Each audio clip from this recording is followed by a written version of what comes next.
তালুতকে আল্লাহ তাআলা বাদশা নিযুক্ত করছেন, শাসক নিযুক্ত করছেন। কয় গুণ আছে তার? তার এলেম আছে, আর তার দেহ আছে, শরীর আছে, দেখতে মাশাআল্লাহ একজন মুজাহিদ যোদ্ধা। সুবহানাল্লাহ।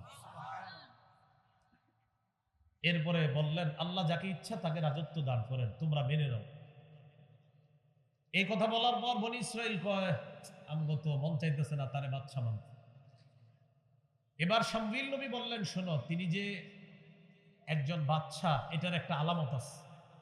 কি আলামত?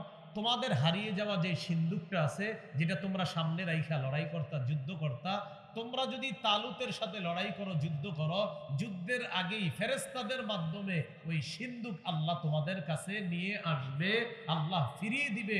এটা হলো তালুতের বাদশা হওয়ার আলামত। বুঝছেন নি সবাই? ওই যে হারিয়ে যাওয়া সিন্দুক, এটা আল্লাহ ফেরেশতাদের মাধ্যমে ফিরিয়ে দিবে।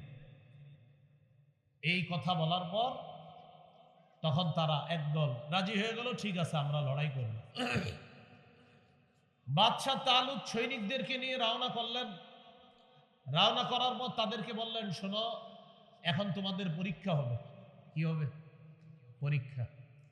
এই পরীক্ষায় যারা পাশ করবে তারাই আমার সাথে সর্বশেষ জিহাদের ময়দানে যেতে পারবে, যারা ফেল করবে তারা পারবে না। প্রিয় গাজীপুরের মুসলমান ভাইয়েরা, কথা কি বুঝতেছেন? আচ্ছা, পরীক্ষাটা কি? এখন আমরা একটা নদী পাড়ি দিব। এই নদী পার হওয়ার সময় তোমাদের মধ্যে কেউ প্রচন্ড পিপাসা লাগলেও নদীর পানি পান করবা না, এটা একটা পরীক্ষা হবে। প্রচন্ড পিপাসা লাগলেও নদীর পানি পান করবা না, পরীক্ষা হবে।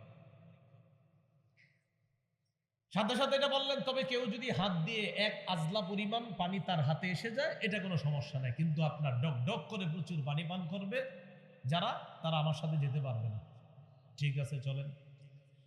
নদী পাড়ি দেওয়ার সময় বেশিরভাগই আপনার পানি পান করলো, তারা প্রচুর পানি পান করলো। মুজাহিদের সংখ্যা হয়ে গেল একদম সামান্য। সামান্য মুজাহিদ বাহিনী ওই পাশে যাওয়ার পর বাদশাহ তালুককে বললেন, বাদশাহ, আমাদের যেই পরিমাণ এখন আর বাকি আছে মুজাহিদ, আমরা কি পারবো? সমস্যা নাই। তখন তাদের মধ্যে একদল বলতে লাগলো, কত ছোট ছোট বাহিনীকে আল্লাহ বিশাল বড় বাহিনীর বিরুদ্ধে বিজয় দান করছে, আমরা লড়াই করি। লড়াই হবে যাদের সাথে, তাদের মধ্যে সবচেয়ে বড় পালোয়ানের নাম হলো জালুত। কি নাম? বলছিলাম নি আগে? জালুত।